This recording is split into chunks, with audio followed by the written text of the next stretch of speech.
Glórias ao nome do Senhor Jesus. Amados, eu quero convidar vocês a abrir as suas Bíblias no livro do profeta Zacarias, no capítulo de número 4. Livro do profeta Zacarias, Antigo Testamento, profeta menor, próximo do final do Antigo Testamento, penúltimo livro do Antigo Testamento, capítulo de número 4.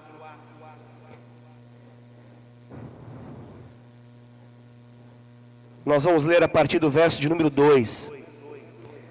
Zacarias, capítulo de número 4. Leremos a partir do verso de número 2.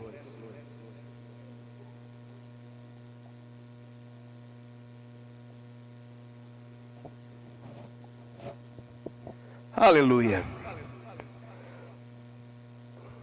Glória a Deus. Quero repartir essa palavra ao seu coração.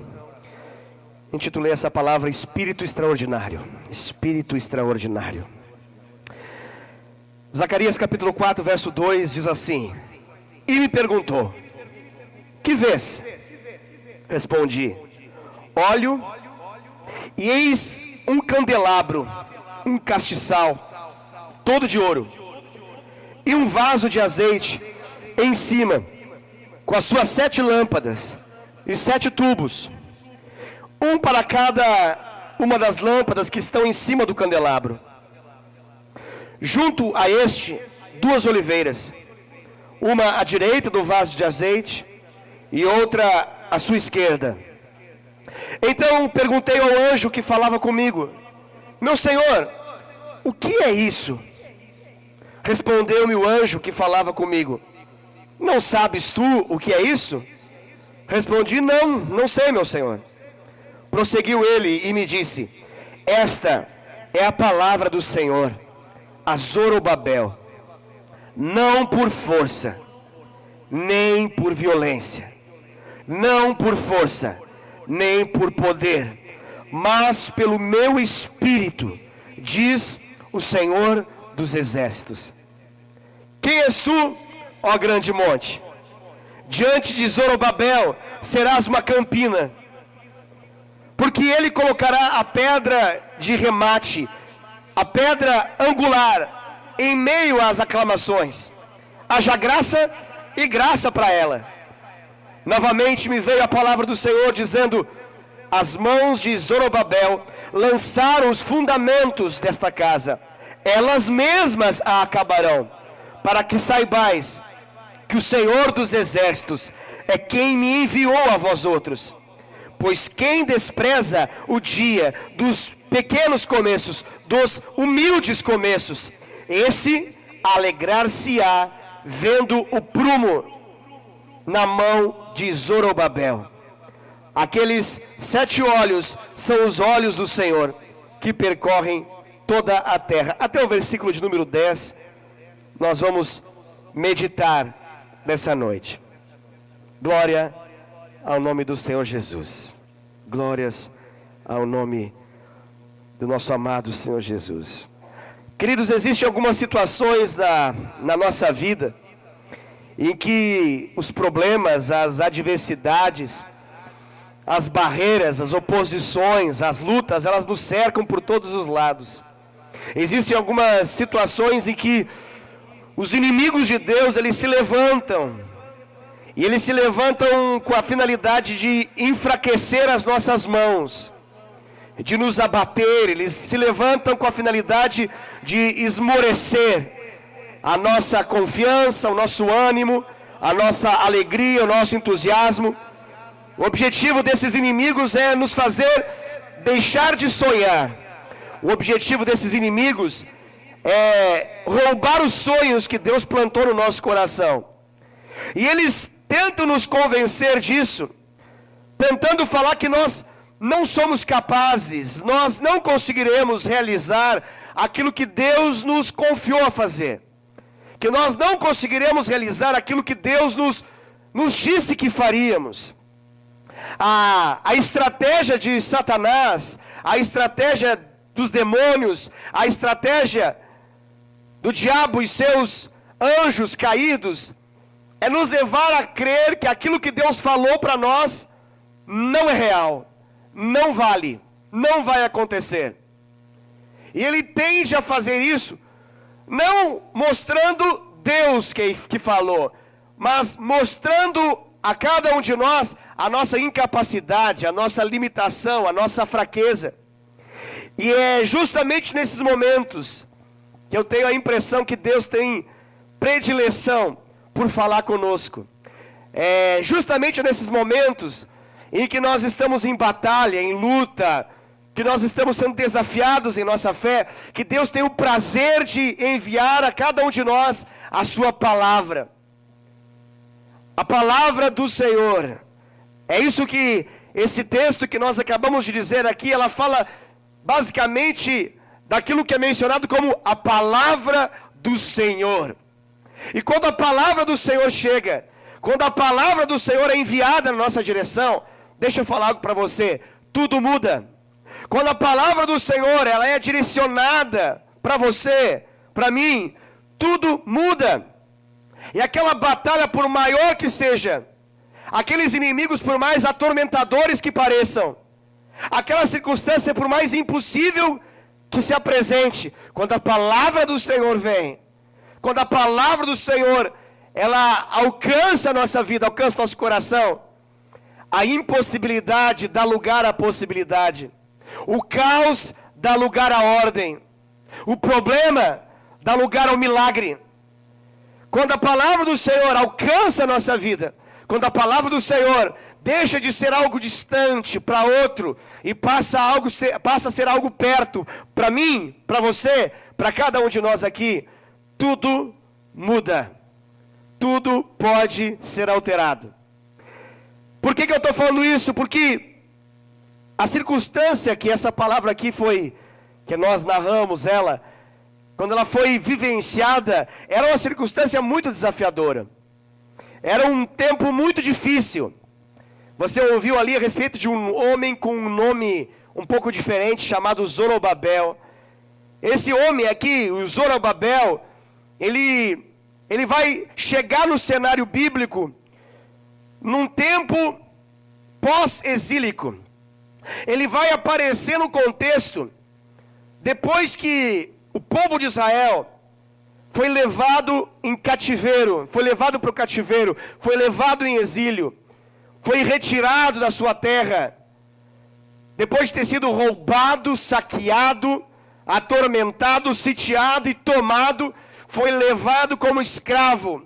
Essa foi a realidade que perdurou por décadas, até que então, Deus, na sua misericórdia, decidiu tirá-los desse cativeiro babilônico. E Deus vai usar um homem para ser então o líder do primeiro grupo. Esse homem chamado Zorobabel vai ser o líder do primeiro grupo dos exilados que voltam para Jerusalém, que voltam para Israel. E quando eles chegam lá, a prioridade do coração deles é justamente levantar o templo do Senhor. A prioridade do coração de Deus para o seu povo é que o povo de Deus priorizasse Ele, priorizasse o Senhor. Aquilo que mais tarde nós vamos ler em Mateus 6,33, que diz: buscai, pois, em primeiro lugar o reino de Deus e a sua justiça, e todas essas coisas vos serão acrescentadas. Nós vemos essa realidade acontecendo nesse momento aqui. O povo, fruto e consequência dos seus pecados, vai para o cativeiro babilônico. Deus trata o seu povo, Deus trabalha, Deus molda. Os açoites da Babilônia servem como corretivo do Senhor para o seu povo. E agora passam-se anos, e nós estamos nessa palavra, Zorobabel assume, e Zorobabel ele vive no mesmo tempo em que Esdras, Neemias vivem também, Ageu vive também. Ou seja, ele vive num momento específico em que Israel está voltando a ser Israel, em que Jerusalém quer voltar a ser Jerusalém. E eles entendem que eles precisam agora edificar o templo do Senhor. O templo do Senhor, o significado do templo do Senhor era justamente colocar Deus no devido lugar novamente. O templo de Salomão, o templo de Israel, edificado no tempo de Salomão, com os recursos levantados desde o tempo de Davi, foi destruído. Antes de ser destruído, foi saqueado por Nabucodonosor, e foi retirado desse templo de Salomão toda a sua riqueza. A Bíblia registra detalhes em relação ao tamanho do investimento que Israel fez para dar a Deus um lugar de honra, de glória, para dar a Deus um lugar de primazia no coração deles. Passam-se anos, Israel se afasta de Deus. Deus permite, como consequência das suas escolhas, que eles agora fossem tomados, assaltados, até que eles pudessem reconhecer algo em Deus. E agora eles voltam. Só que quando eles voltam, eles têm uma terra arrasada. Quando eles voltam, eles têm ruínas. Eles têm tudo destruído. Jerusalém está completamente quebrada, arrasada. Não tem mais estrutura alguma. Casas ao chão. O templo completamente em ruínas. Não existe nada mais. E agora Zorobabel, ele vai começar a empreender algo. Ele vai começar a trabalhar numa obra. E não é uma simples obra, é a obra do Senhor. Ele não vai trabalhar numa obra própria. Ele não vai trabalhar numa obra que envolve a sua própria vontade, o seu bel prazer. Não, mas ele agora vai trabalhar em função daquilo que Deus quer. Ele vai trabalhar para Deus. E aí isso faz muito sentido para cada um de nós. Essa palavra não serve apenas como ensino, e que nós possamos conhecer um pouco mais da história bíblica, da história do povo de Deus, da história de Israel, mas ela tem relevância para a nossa vida hoje, porque todos aqui, de algum modo, de forma completamente direta, ou alguns ainda de forma indireta, mas todos nós aqui estamos envolvidos com uma obra, e essa obra é a obra de Deus. Todos nós aqui estamos envolvidos de forma direta ou indireta, em edificar algo para Deus, em levantar algo que Deus quer, que Deus deseja, que Deus quer fazer. Amém ou não amém? Todos nós aqui temos um ministério no Senhor. Pastor, isso é bíblico? Sim. Foi para isso que Deus delegou dons a cada um de nós. É para isso que Deus deu talentos a cada um de nós, para que os nossos dons e talentos que Ele nos deu possam ser usados para a glória dEle. Os níveis de liderança são os mais variados, e não é igual de um na comparação com o outro, mas todos nós aqui somos ministros de Deus. A Bíblia nos chama de sacerdócio real, significa que nós somos um reino de sacerdotes, e como sacerdotes que somos, nós somos ministros de Deus. Nós tocamos céus e terra. Nos foi dada como igreja essa autoridade, nos foi dado uma chave que liga na terra e é ligado no céu, que desligamos na terra e é desligado no céu. Foi para isso que Deus confiou para você a autoridade. Você tem autoridade espiritual, porque você é um ministro de Deus. E como ministro de Deus, você foi levantado na terra para manifestar a glória de Deus, para edificar o reino de Deus, para fazer uma grande obra na terra. Foi para isso que Deus te chamou à existência. Você não nasceu por acaso. Você não nasceu simplesmente porque papai e mamãe resolveram fazer amor. Você nasceu para viver um projeto de Deus.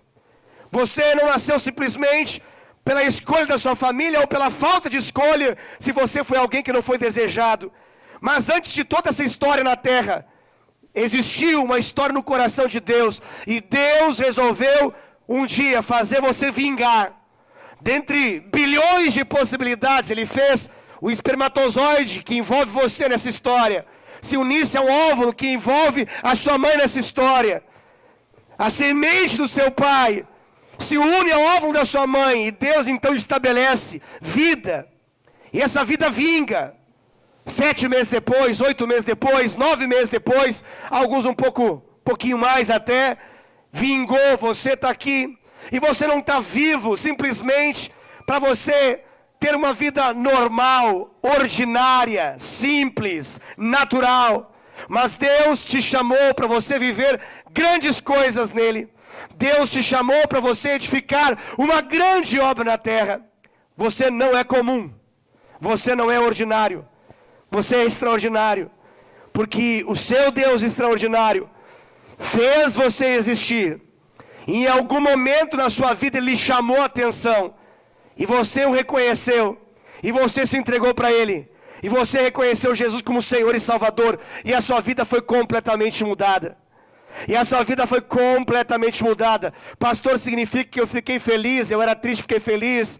Eu era sozinho, agora estou casado. Eu era enfermo e agora estou curado. Eu era endemoniado, agora sou liberto. Não apenas isso. Você foi chamado para viver um propósito extraordinário e manifestar uma obra extraordinária. E Deus te escolheu para fazer isso na terra.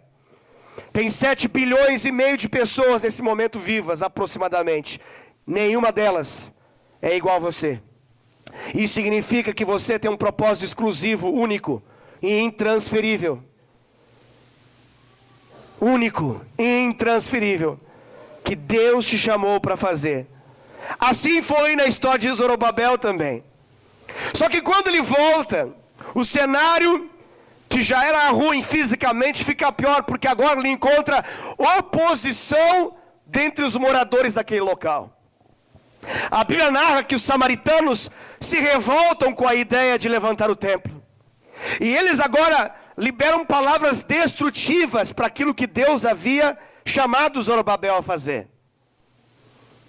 Será que isso de algum modo tem sentido para você?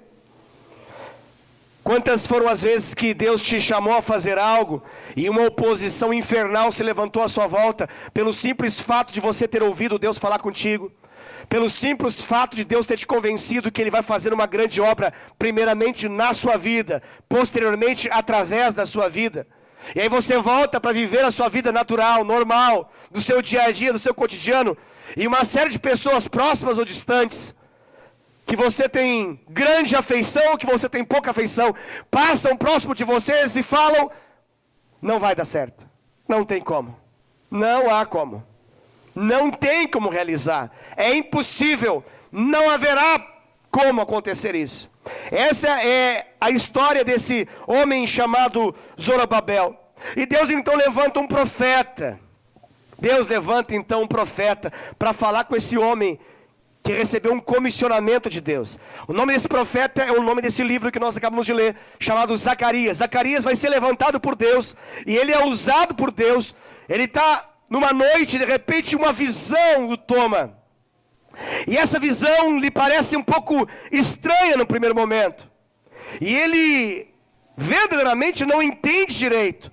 Por mais que era um profeta, às vezes Deus mostra algumas realidades para cada um de nós que é muito maior do que a nossa compreensão. São coisas tão grandes, tão sobrenaturais, e de um certo modo tão enigmáticas, que nós precisamos fazer a pergunta que ele fez no texto que nós lemos. Ele fala com o Senhor através do anjo e pergunta: o que é isso? O anjo devolve a pergunta: você não entendeu? E ele fala: eu não entendi.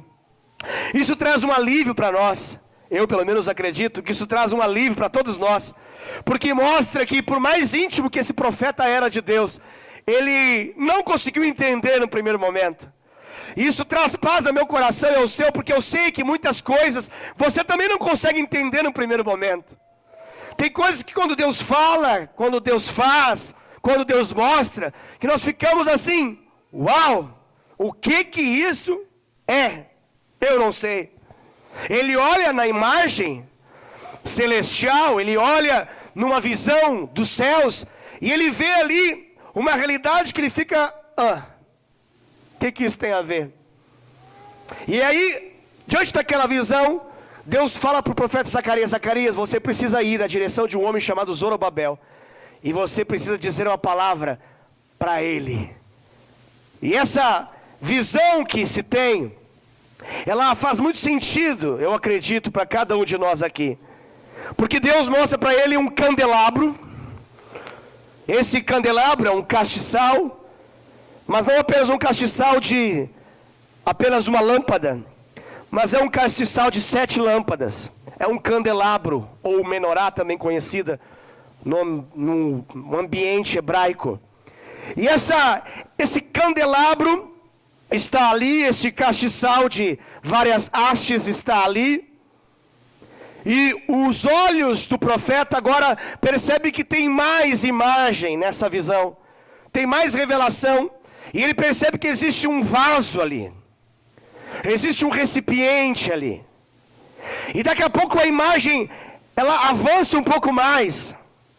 E agora se expande de um modo que ele percebe que tem árvores ali. Tem oliveiras ali também. Ele percebe então 3 realidades numa mesma visão.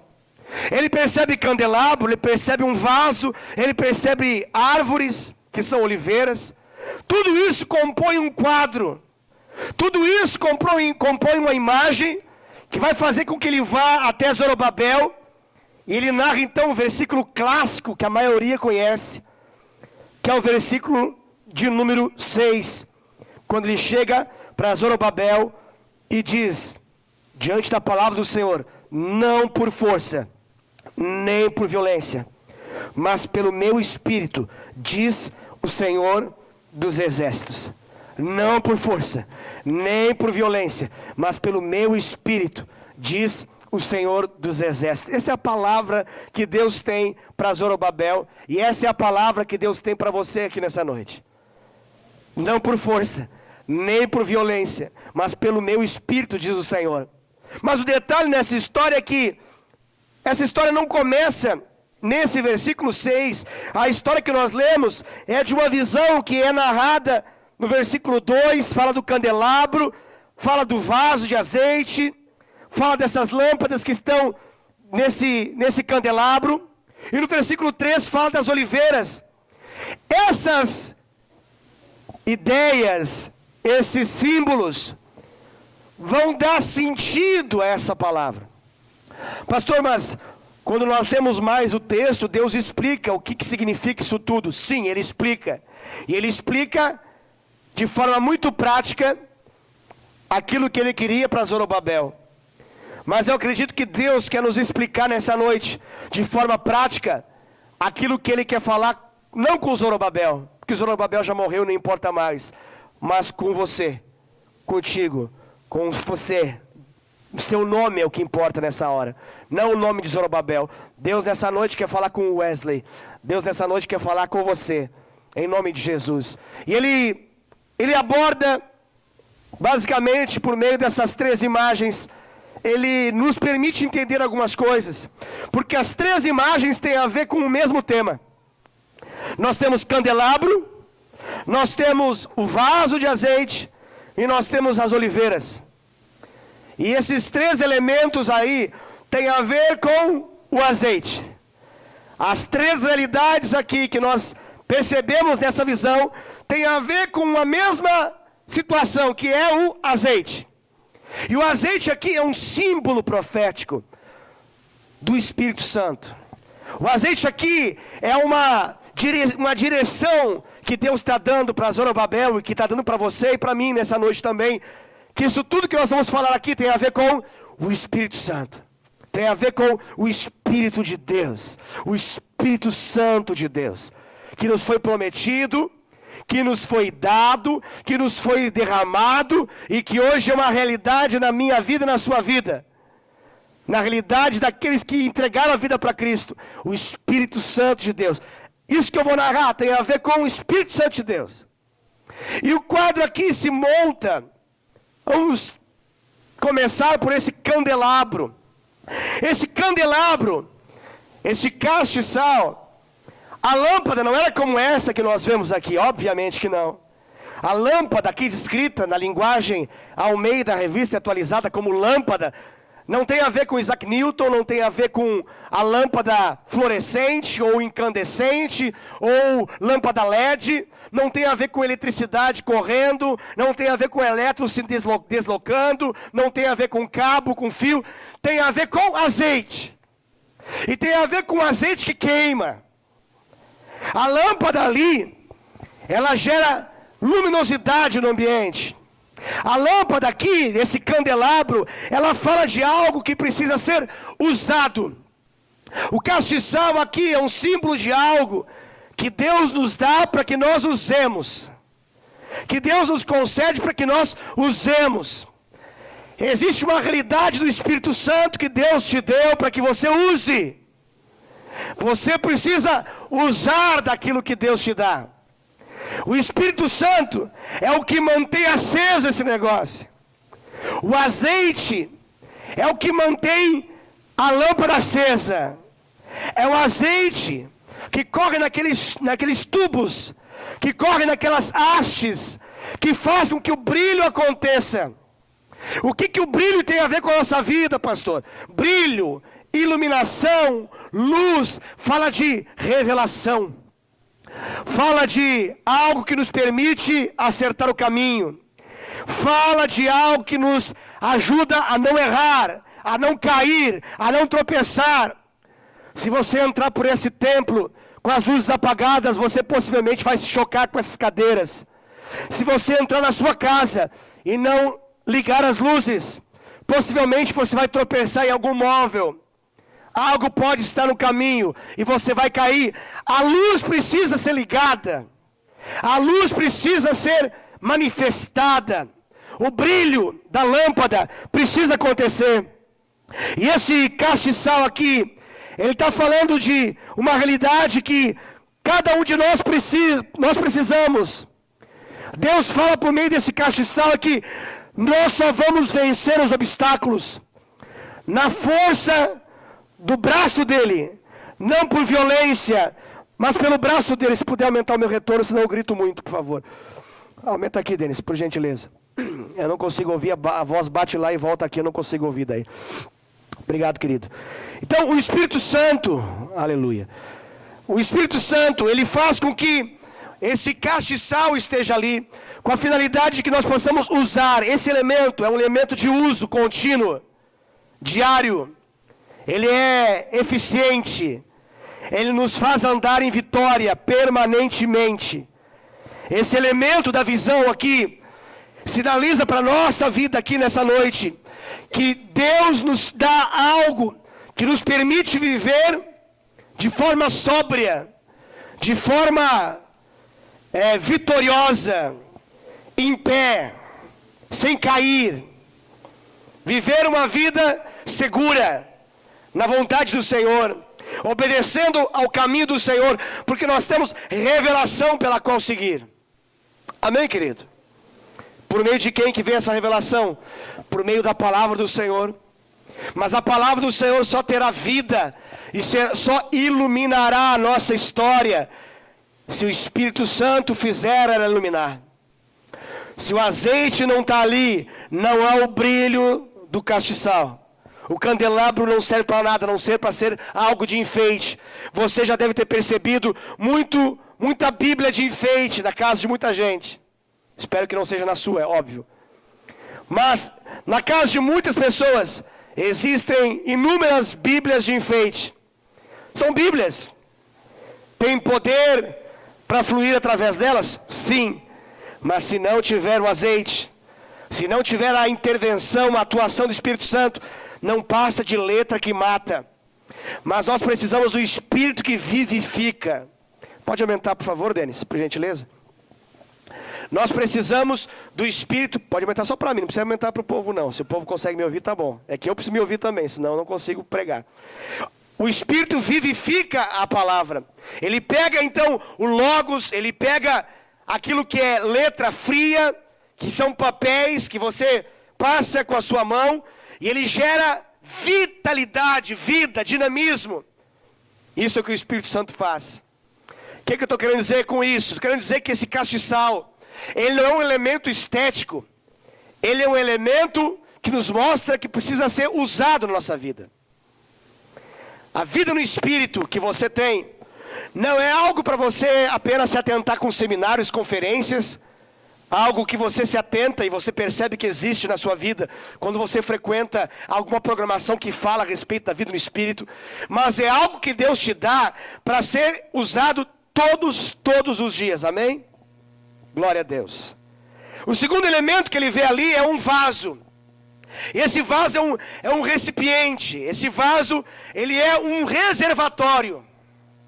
Se existe algo em nossa vida que é para ser usado, existe algo também que precisa ser guardado. Se existe algo que queima, existe algo que precisa alimentar aquilo que queima. Porque se queimar constantemente, acaba. Nós precisamos de reserva. Nós precisamos de um recipiente aonde esteja guardado aquilo que vai ser usado. Amém? Você consegue entender o que eu estou falando, sim ou não? Glória a Deus. Você precisa de estoque. O que você viverá nessa segunda-feira vai ser queimado nessa segunda-feira. E você precisa de algo reservado. Você precisa de azeite guardado.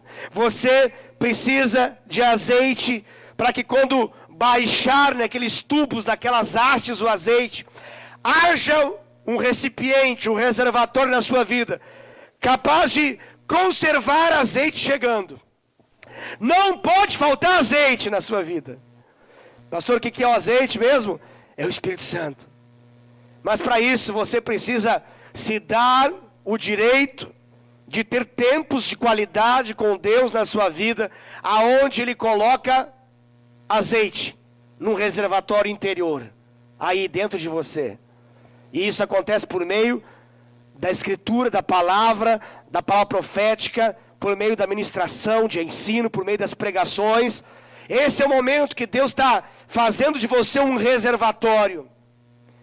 Isso vai ter relevância? Sim. Isso vai ter importância? Sim. Isso vai ser usado em algum momento. Isso vai ser gasto em algum momento. E se você não se der tempo para ter esse reservatório abastecido, um dia você vai tentar ligar a lâmpada e você vai perceber que não tem essa energia chegando. O azeite não está alimentando. E isso é péssimo. É péssimo.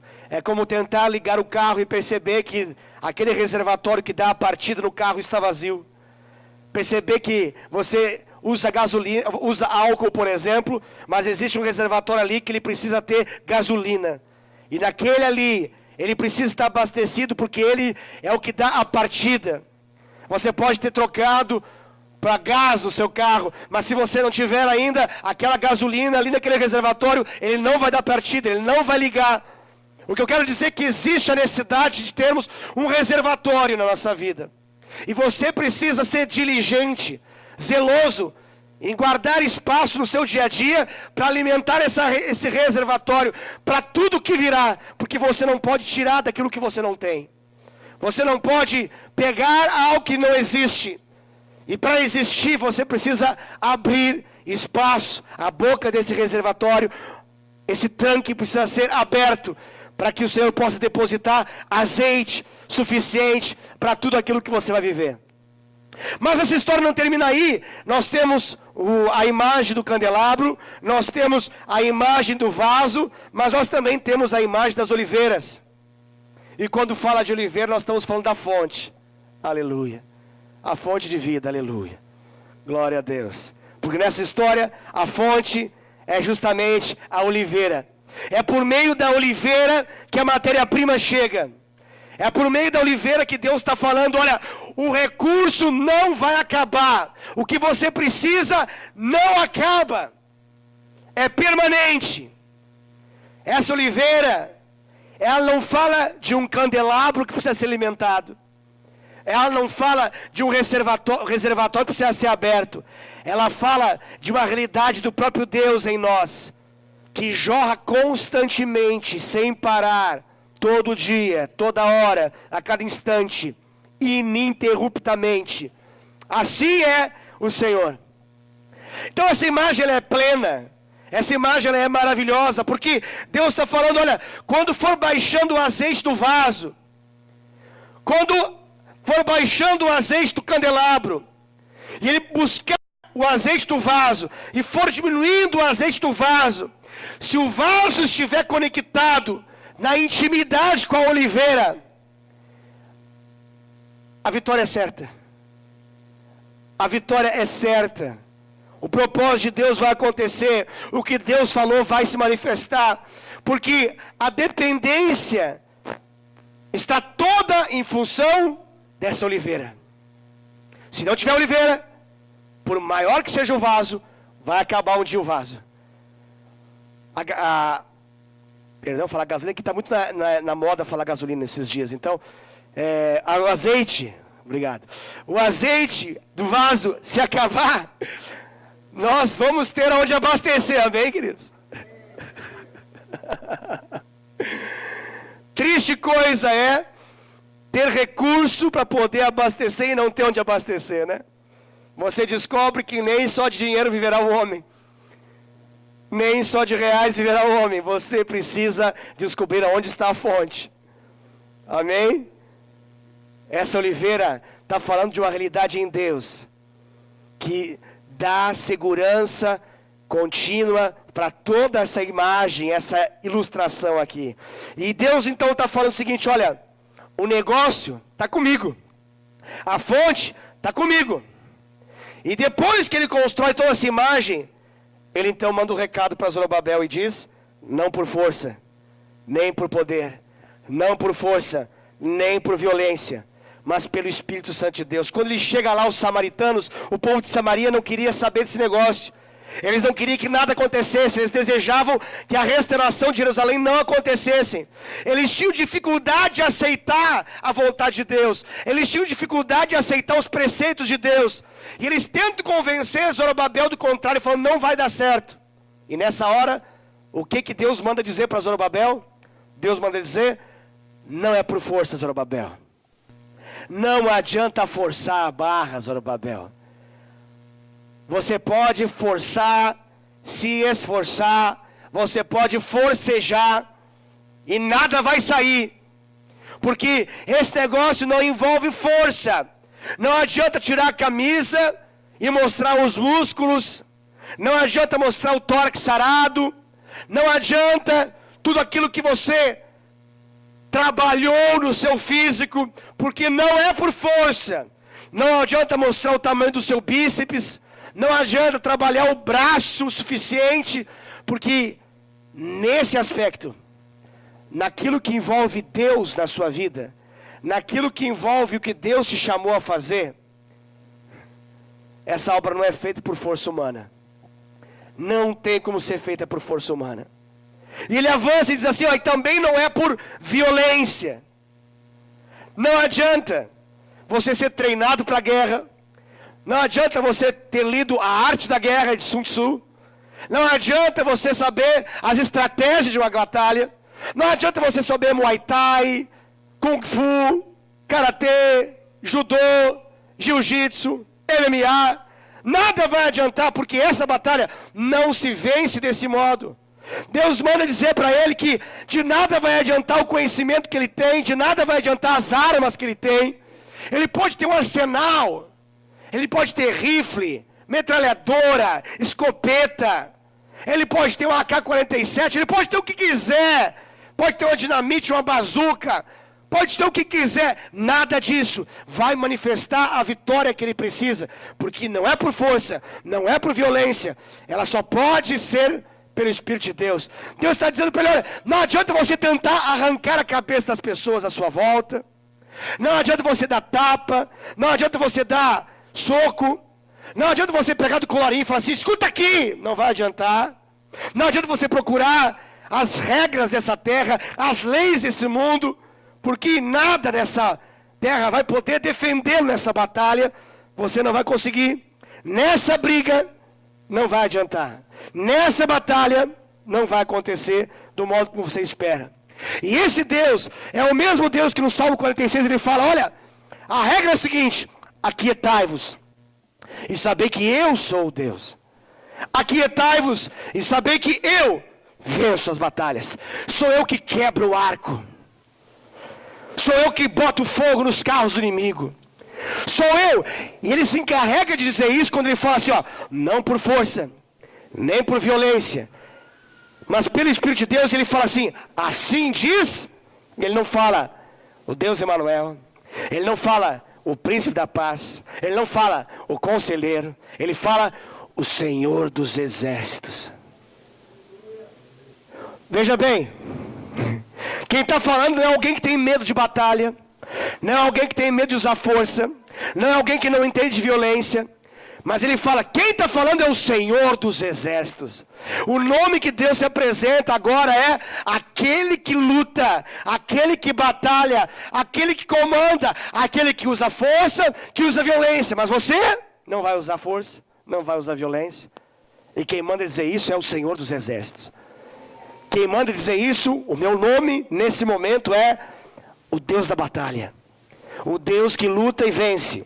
O Deus que faz a vitória acontecer. Esse é o nosso Deus.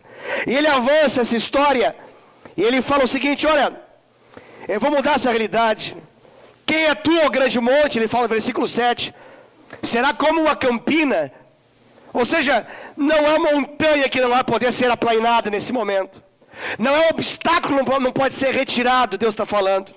E ele dá uma palavra profética. Ele diz o seguinte, olha, porque ele colocará, ele quem? O Zorobabel. Ele vai colocar a pedra de remate, a pedra angular. Quem é a pedra angular? Esse templo aqui, muito tempo depois, foi justamente nesse templo que o nosso Senhor, o nosso Salvador, entrou, ensinou, ministrou. Ele é a pedra angular. E aqui nesse momento ele fala profeticamente, olha, você vai usar, vai colocar as suas mãos, vão colocar uma pedra angular nessa história. E muitos vão aclamar e vão dizer o que? Ó, haja graça. E graça para ela. Graça. No tempo da lei, Deus fala em graça. No Antigo Testamento, Deus fala em graça. Quando Jesus aparece, eles falam, ele é cheio de graça. Pastor, mas é o mesmo templo? Sim, é o mesmo templo. O primeiro foi derrubado, foi destruído por Nabucodonosor. Deus usa Zorobabel para levantar esse segundo templo. Alguns falam que é o terceiro templo, mas não, o terceiro templo ainda vai surgir. É que o segundo templo foi reformado no tempo de Herodes, mas é o mesmo templo. Apenas passou por uma reforma. E quando Deus fala para ele, fala o seguinte, olha, deixa eu explicar um negócio, versículo 9, ele diz assim, ó, as mãos de Zorobabel lançaram os fundamentos dessa casa, elas mesmas a acabarão. Deixa eu fazer uma pergunta para você. Você conhece, de repente, quem sabe, não sei se você já viu, alguém que começa alguma coisa e não conclui, alguém que começa alguma coisa e não termina, você já conheceu alguém assim? Talvez você tenha visto alguém assim. Pois Deus manda dizer, comigo não é assim. Deus manda dizer, eu não sou um Deus de interrupções. Eu não sou um Deus que começa e paro no meio. Eu não sou um Deus que começa e faltou dinheiro, faltou recurso, tem que parar a obra. Não vai dar para chegar até o fim, não. Eu sou aquele que capacito para você começar e para você terminar, porque eu sou o alfa e eu sou o ômega. Eu sou o início, mas eu também não sou só o meio. Eu sou o fim. Ele está dizendo para Zorobabel, eu estou falando com você um negócio que é tão forte, que você vai entender e viver, que vai te fazer não apenas ser alguém que começa bem, mas você vai dar cabo naquilo que eu te mandei fazer. Assim diz o Senhor. Assim diz o Senhor.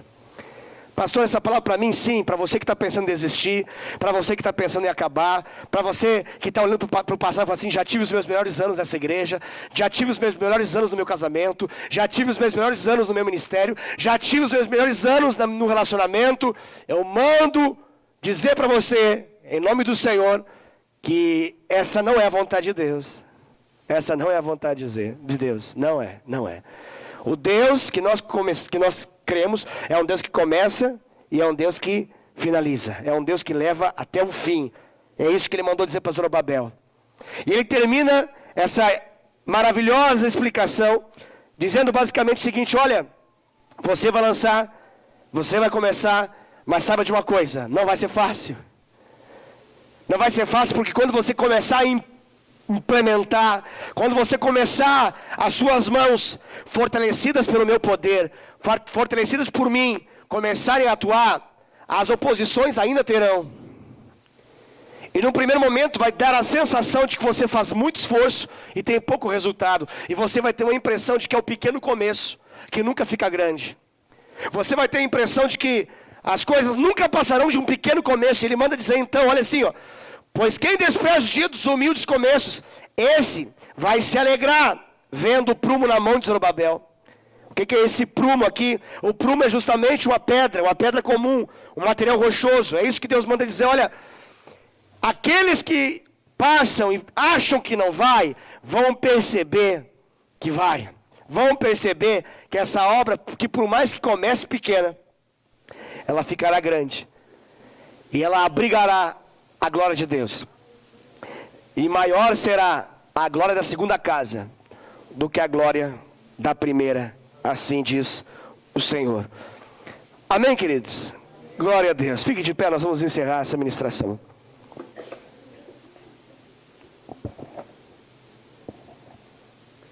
Aleluia.